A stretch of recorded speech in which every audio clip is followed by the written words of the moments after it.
A city hides its darkest secret. Chapter 1. The Disappearance. Jack Reacher stepped off the bus and into the thick humidity of a sprawling city, unnamed in his plans, unknown in his path. This was how he lived. No luggage, no destination, just a need for motion. But something about this city felt different. There was tension in the air, like a coil wound too tight, ready to snap. He wasn't a man to care about city politics or local rumors, but he couldn't ignore the small sign posted outside the diner where he planned to grab his next cup of coffee. The words were simple but haunting: missing children. Beneath the bold letters were pictures of innocent faces, wide-eyed and smiling, oblivious to whatever fate had befallen them. Their names listed below, some missing for weeks, others for months. Reacher stared at the sign, instinct kicking in. This wasn't random. He had seen too much in his lifetime to believe in coincidence. The city was hiding something, and someone was making sure these children disappeared without a trace. Inside the diner, he settled into a booth, ordering coffee black. He noticed the way the waitress's hands trembled as she poured. Her eyes darted nervously toward the windows. The few patrons sat in silence, their meals untouched, expressions grim. "Rough day?" Reacher asked, his voice low but firm. The waitress flinched, as if his words had startled her back into reality. She glanced at him, hesitating, and then leaned in. "You're not from around here, are you?" Reacher shook his head. "Just passing through." She bit her lip, then looked over her shoulder before speaking in a hushed tone. "You should keep moving. This town, it's not safe anymore. Not with what's been happening. The kids." Her eyes widened. "You've heard. Enough. What's going on?" The waitress swallowed hard, glancing again toward the door as if she expected someone to burst in at any moment. "They've been disappearing. No one sees anything. No one hears anything. It's like they just vanish." Reacher's eyes narrowed. "Who's doing it?"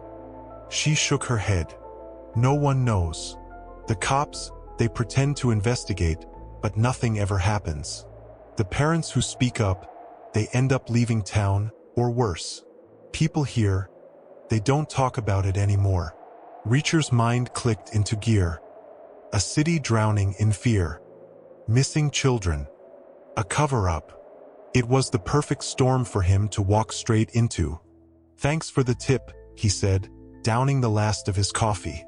"But I'm not going anywhere just yet." Outside, the air felt heavier, the tension palpable. Reacher had no leads, no allies, but that was how he operated best. He decided to start with the sign. The faces of those kids burned into his memory. He needed to know who they were and why they were taken. The waitress had said the cops were involved, or at least complicit. That meant he couldn't trust them.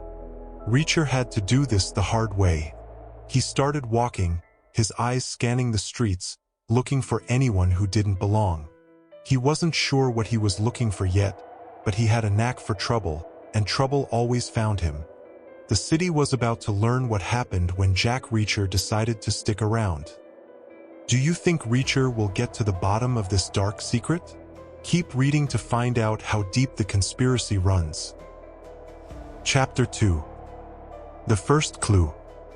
Reacher spent the next few hours canvassing the neighborhood where the most recent disappearance had taken place. He knew it wouldn't be easy. Whoever was behind this had been careful, too careful for the average cop, but not careful enough for Reacher. He found himself outside an old brick apartment building, the kind where secrets were buried deep behind closed doors. According to what little information he had, this was where a 6-year-old boy named Tommy had vanished just 2 days ago. His mother, Sarah, had reported him missing the same night, but nothing had come of it. The police had closed the case as quickly as they'd opened it. Reacher knocked on the apartment door. It creaked open a few inches, and a woman's pale face peeked through. She looked exhausted, her eyes red from crying, but there was a spark of hope when she saw Reacher. He didn't look like the usual bureaucrat sent to brush her off. "Who are you?" she asked, her voice trembling. "Someone who can help," Reacher replied, his voice steady. "I'm here about your son." Her face crumpled, and she opened the door wider, letting him in. The apartment was small, cluttered, with toys scattered across the floor, a life interrupted. She motioned for Reacher to sit, though he remained standing. "Tell me what happened," he said. Sarah nodded, wringing her hands. "Tommy? He was playing outside, just in front of the building. I only turned away for a second. When I looked back, he was gone." Her voice cracked, and she pressed a hand to her mouth, fighting back the sobs. "The police, they didn't do anything. They told me I should move on." Reacher's jaw clenched. "Did you notice anything strange? Anyone watching?" She hesitated. I thought I saw a van parked across the street. It was there for a few days before Tommy disappeared. But when I mentioned it to the police, they said it didn't mean anything. Did you get a look at who was inside?" Sarah shook her head. "No. I just remember the logo on the side. It was for some kind of cleaning service. That was enough for Reacher. Stay inside. Don't trust anyone who knocks on your door, unless it's me." Sarah looked at him, her eyes wide with fear. "You think you can find him?" Reacher didn't answer. He didn't need to. He was already halfway out the door, his mind racing. A van with a fake cleaning service logo? It was a start. Whoever was behind this had made a mistake. Now, Reacher just had to make sure they paid for it. What do you think Reacher will uncover next? Stay tuned for the explosive reveal. Chapter 3. Into the Shadows. The streets of the city stretched out before Reacher, a maze of forgotten alleyways and hidden corners where anyone could vanish without a trace. He moved with purpose, his eyes scanning every vehicle, every face, searching for the van Sarah had described. A fake cleaning service logo, it was a small detail, but it was enough. Reacher had learned long ago that no matter how careful a criminal thought they were, they always left something behind. And that was exactly what he planned to exploit. As he made his way deeper into the city, the buildings grew older, more worn down, like the place had been forgotten by time itself. The further he went, the fewer people he saw. It was the perfect place for someone to hide if they knew the city's secrets. But Reacher wasn't the kind of man who let shadows stop him. After a couple of hours walking, he spotted something out of place. Parked in an alley was a white van, just like Sarah had mentioned. The logo was faint, almost worn away, but Reacher could still make out the words, "Sterling Cleaners." It looked too old, too beat up to be a legitimate business vehicle. His gut told him he had found his first lead. Reacher approached cautiously, his muscles tense. He wasn't worried about being ambushed, he thrived in situations like this. Still, it was better to be prepared. His eyes scanned the area, noting the exits, any potential threats. But the alley was deserted. He crouched beside the van, peering inside the windows. It was mostly empty, but he spotted a few things that raised red flags. Ropes, a roll of duct tape, and what looked like an old children's backpack tossed carelessly in the back. That was all the confirmation he needed. Reacher straightened up, his mind racing. The van wasn't here by accident. Whoever had taken Tommy had been using it to scout for more victims, and they were probably still out there, watching, waiting for their next target. He wasn't going to give them the chance. Reacher pulled out his phone and took a picture of the van and the license plate. He'd have to dig deeper into Sterling Cleaners, but that could wait. First, he needed to figure out where the kidnappers were operating from. Then he would hunt them down, one by one. Chapter 4. The Trap. Reacher knew that his next move had to be fast and precise. The kidnappers wouldn't stay in one place for long, not after they realized someone was onto them. He needed to force their hand, draw them out of hiding. And there was only one way to do that, by setting a trap. He spent the next hour combing through the city's less-than-legal resources, digging up what little information he could find on Sterling Cleaners. The company wasn't what it seemed. It had been registered under a shell corporation, no real employees, no actual services. It existed on paper, but in reality, it was a front for something much darker. Reacher wasn't surprised. Criminal operations like this were usually buried under layers of fake paperwork and lies. But he wasn't interested in paperwork. He wanted the people behind it, and he was ready to bring them into the light. His plan was simple: use the van as bait. He would park it in a place that would draw attention, somewhere public enough to make the kidnappers nervous but isolated enough that they'd think they could get away with snatching it back. After scouting a few locations, Reacher settled on a quiet side street near the edge of town. It was the kind of place where people went about their business without asking too many questions. Perfect for what he had in mind. Reacher drove the van to the location, parked it strategically where it could be seen from the main road but not easily reached, then settled in to wait. He knew it wouldn't take long. The kidnappers would want their van back, and when they came for it, Reacher would be ready. Hours passed. The sun dipped below the horizon, and the streetlights flickered to life. Reacher's patience never wavered. He'd done this before, waiting in silence, watching, listening. It was a game he was very, very good at. Around midnight, his instincts paid off. A black sedan pulled up at the end of the street, its headlights off. Two men stepped out, moving cautiously, their eyes scanning the area. They approached the van, speaking in low voices, their movements quick and practiced. Reacher tensed, his muscles coiling like a spring. He watched them closely, waiting for the right moment to strike.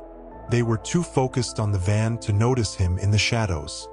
As one of the men reached for the driver's door, Reacher moved. In 2 swift steps, he was on them. The first man didn't even have time to react before Reacher's fist collided with his jaw, sending him crumpling to the ground. The second man barely had time to turn before Reacher's elbow connected with his ribs, knocking the air out of him. Both men lay on the ground, groaning in pain, but Reacher wasn't done. He grabbed the nearest one by the collar, hauling him to his feet. "Where are they?" Reacher demanded, his voice low and dangerous. The man's eyes were wide with fear. "I don't know what you're talking about." Reacher tightened his grip. "The kids. Where are they?" The man gasped, struggling to breathe.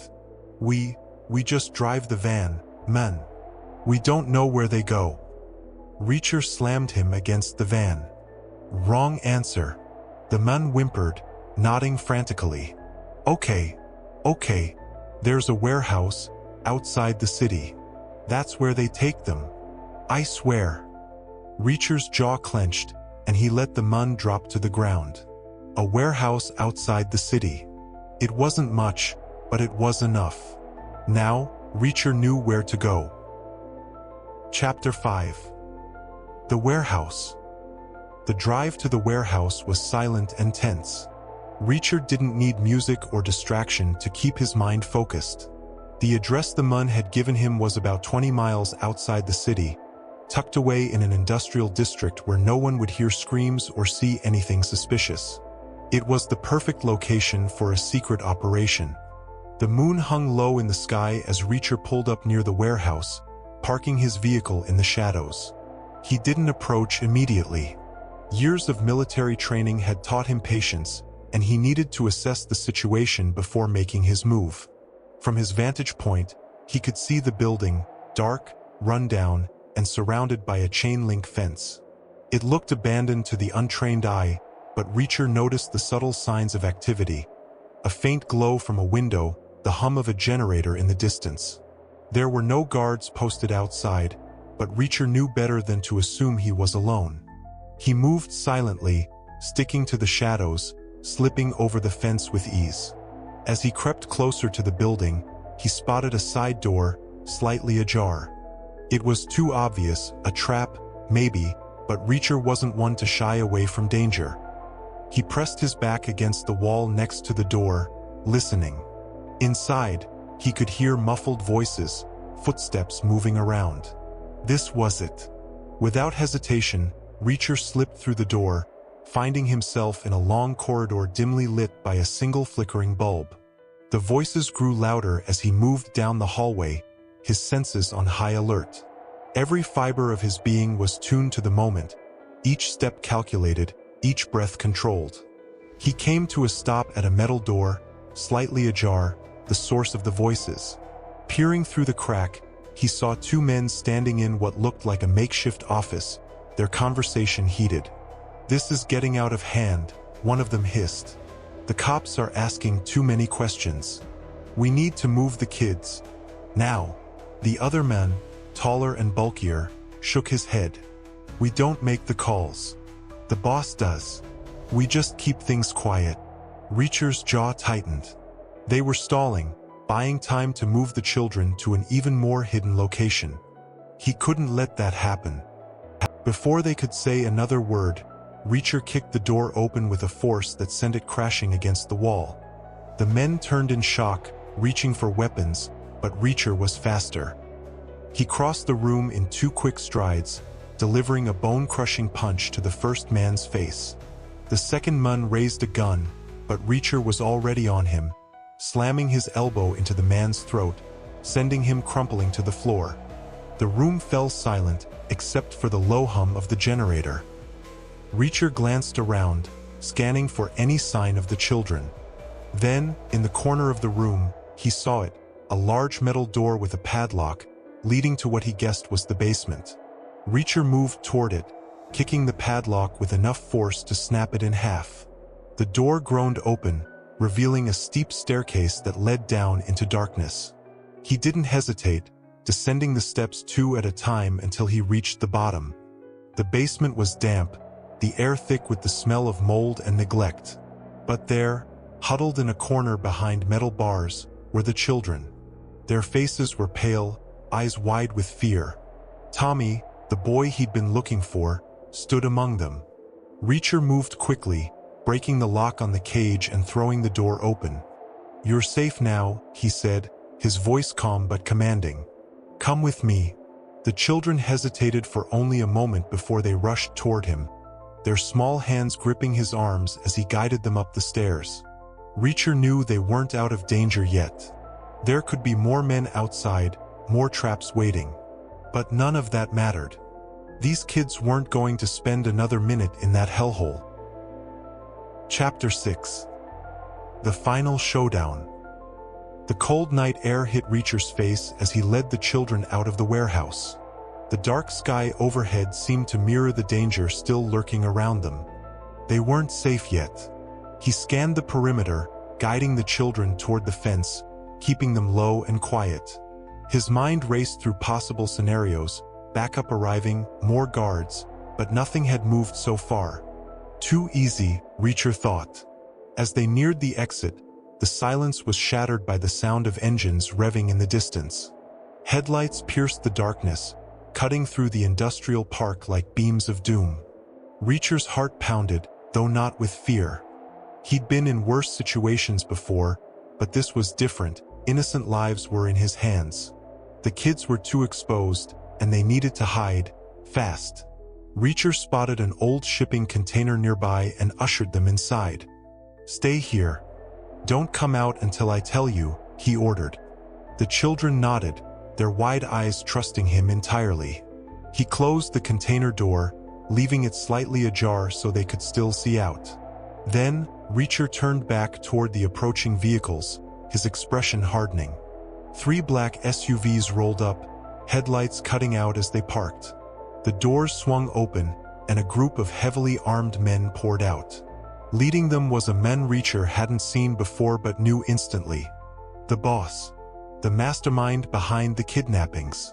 The man stepped forward, his voice echoing in the night. "I assume you're the one who's been causing me all this trouble."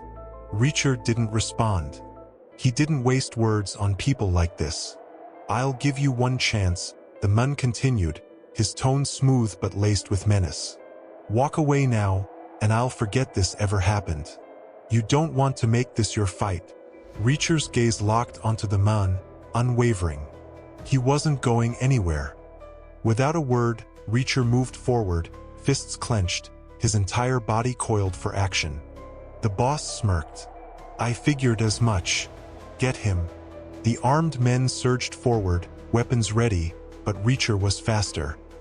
He charged into the first man, driving his fist into the attacker's throat before twisting and knocking the gun out of another's hand.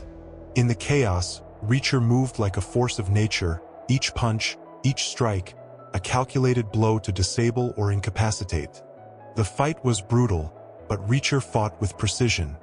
One by one, the men fell to the ground, groaning in pain or unconscious. The boss watched in shock as his entire team was dismantled within minutes. Reacher turned toward him, his breath steady despite the exertion. You should have taken your chance, Reacher said coldly. The boss scrambled for a weapon, but it was too late. Reacher was already on him, grabbing the man by the collar and slamming him against the nearest wall. Why the kids? Reacher demanded, his voice deadly. The man gasped for air. It's bigger than you think. You don't know who you're messing with. Reacher's grip tightened. Try me. But before the man could say another word, his eyes glazed over. The fight had drained from him. He wasn't going to talk. Not now. Reacher let him drop to the ground, unconscious. The threat was over, for now. The children were safe. Reacher returned to the shipping container and opened the door. It's over, he said, his voice softer now. Let's get you home. The children emerged slowly, blinking in the moonlight. Reacher led them through the shadows, away from the warehouse, away from the danger. He didn't need thanks. All that mattered was that they were free. Tomorrow, the city would wake up to a new reality, its darkest secret brought into the light. The end. If you enjoyed our story, subscribe to our channel and turn on notifications.